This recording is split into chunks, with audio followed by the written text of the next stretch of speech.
오늘은 환율과 주가의 관계를 살펴보겠습니다. 여러분들 일반적으로 환율이 상승하게 될 경우에는 주가가 하락한다, 이런 경향은 알고 있지만 왜 하락하는 것인지, 그리고 반드시 하락하게 되는 것인지 그것에 대해서는 분명하게 알고 있지 못한 분들도 있습니다. 제가 그 부분을 설명을 해드리도록 하겠습니다. 자, 일단 환율이 상승하는 시기에는 수출 기업들의 수익성이 개선되는 효과가 있습니다. 예를 들어서 우리나라에 매출 1달러의 수출 기업이 있다고 가정을 해보겠습니다. 이 시기에 달러 원 환율이 1,050원에서 1,150원으로 올랐다고 가정해보죠. 그러면 1달러를 수출하는 이 기업은 예전에는 1,050원을 벌었는데 이제는 1,150원을 벌 수 있게 된 겁니다. 수출 기업들의 수익성이 환율 덕분에 상승하게 된 것이죠. 이렇게 수출 기업의 수익성이 개선된다는 것은 무역 수지가, 우리나라의 무역 수지가 개선된다는 것을 의미하고, 그 말은 돈을 잘 버는 국가라는 의미이기 때문에 결국 외국인들에게 투자 매력도가 증가하게 됩니다. 결국 환율 상승은 주식 가격의 상승, 증시의 상승으로 연결될 수 있는 것이죠. 그런데 정반대의 결과도 나오게 됩니다. 주식 시장의 입장에서는 어떨까요? 환율이 상승할 시에는 예를 들어서 달러 원 환율이 1,050원에서 1,150원으로 상승을 했습니다. 그런데 A라는 기업의 주가가 1,050원으로 그대로 변하지 않고 유지됐다고 가정을 해보겠습니다. 한 명의 외국인이 우리나라에 1달러를 들고 와서 투자를 하겠다고 했습니다. 그래서 이 1달러를 1,050원으로 환전한 이후에 A 기업의 주식을 한 주를 사들였죠.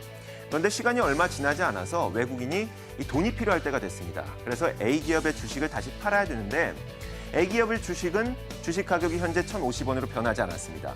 팔았더니 이 외국인에게 1,050원이 돌아갔죠. 그래서 외국인들은 다시 환전을 하기 위해서 은행으로 갔습니다. 환전을 하고 싶은데 1,050원을 들고 가니까 이제는 달러 원 환율이 1,150원으로 올랐다면서 100원을 더 달라고 하는 겁니다. 주식 가격은 분명히 변하지 않았는데 이 달러 원 환율이 1,150원으로 올라서게 되면서 외국인은 100원의 손실을 보게 된 겁니다. 그렇기 때문에 외국인들은 환율이 상승하는 시기에는 손실을 입을 수밖에 없습니다. 우리는 그것을 바로 환차손이라고 부르게 되죠. 이렇게 환율이 상승할 때 외국인들은 투자 손실을 받을 수밖에 없기 때문에 외국인들은 우리나라에서 투자를 꺼리게 될 수밖에 없고요. 결국 자금 이탈로 이어지면서 주가가 하락하게 되는 것입니다. 이것이 바로 환율이 상승할 때 주가가 하락하는 이유입니다. 정리해보자면 이렇습니다. 환율이 상승하는 그런 시기에 수출 기업들의 수익성이 개선되면서 무역 수지 흑자가 확대되고, 결국 이것은 돈을 잘 버는 나라라는 인식을 갖게 하기 때문에 외국인들의 투자 매력이 증가하면서 주가가 상승하는 요인으로 작용하기도 합니다만, 정반대로 환율이 상승하는 시기에 외국인들은 환손실을 입을 수밖에 없기 때문에 결국 투자를 꺼리게 되고 외국인들의 자금은 우리나라에서 이탈하게 됩니다. 이것은 바로 주가 하락 요인으로 작용하게 되는 것이죠. 같은 환율 상승임에도 불구하고 주가는 상승하기도 혹은 하락하기도 합니다.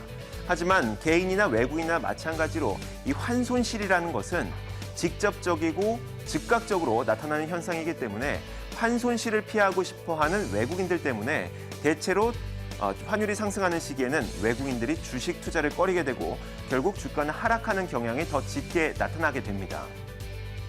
업종별로 살펴볼까요? 분명히 수혜를 받는 업종도 있을 것이고 피해를 보는 업종도 있을 것입니다. 이론적으로 수혜를 보는 업종들이 있습니다. 바로 완제품을 수출하는 기업들인데 자동차 기업과 스마트폰 수출하는 기업들, 그리고 반도체와 가전제품을 수출하는 기업들, 이런 기업들이 이론적으로 봤을 때에는 환율 상승 시기에 수익성이 개선될 수 있습니다.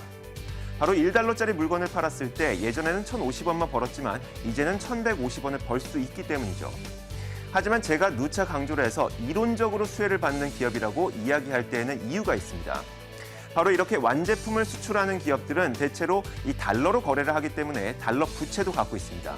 그런데 달러 부채가 달러 원 환율이 상승하는 시기에는 예전에는 1달러짜리 부채를 하나 들고 있었을 때 1,050원만 갚으면 됐는데 이제는 1달러 부채가 1,150원으로 빚이 늘어나는 효과가 있게 되는 겁니다.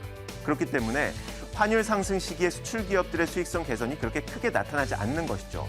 또 한 가지 이유가 있습니다. 우리나라 수출 기업들은 부품과 원재료를 우리나라에서 생산해서 수출을 하지 않습니다. 대부분 부품과 원재료를 해외에서 수입을 한 다음에 그것을 가공 조립한 이후에 완제품을 만들어서 해외에 팔게 되는 것이죠. 그런데 이렇게 부품과 원재료를 수입한다는 것은 수입 비용이 든다는 것입니다. 예전에는 1달러짜리 원재료를 살 때 1,050원밖에 들지 않았는데 이제는 1달러짜리 원재료를 수입할 때 1,150원으로 수입 비용도 늘어나게 됩니다. 그렇기 때문에 우리나라 수출 기업들은 사실 이 환율이 상승하는 시기에 수익성 개선 효과가 그렇게 크게 나타나진 않습니다. 피해 업종도 있습니다. 같은 맥락으로 생각하면 되는데 원재료를 수입하는 기업들, 조금 전 이야기를 했던 것처럼 달러 원 환율이 올라가게 되면서 수입 비용이 늘어나게 되죠. 바로 그런 기업들은 이런 기업입니다. 음식료 기업들, 해외에서 곡물을 수입해서 가공을 한 다음에 우리나라에 팔게 됩니다. 이 곡물을 수입할 때 예전에는 1달러에 1,050원만 내면 됐는데 이제는 1,150원을 내야 되니까 이 수입 비용이 늘어나게 되면서 수익성이 악화될 수밖에 없습니다. 철강 기업과 정유 기업도 마찬가지입니다. 철강 원재료 그리고 석유를 수입해서 사용을 하다 보니까 수입 비용이 늘어나게 되고 수익성은 악화될 수밖에 없는 것이죠.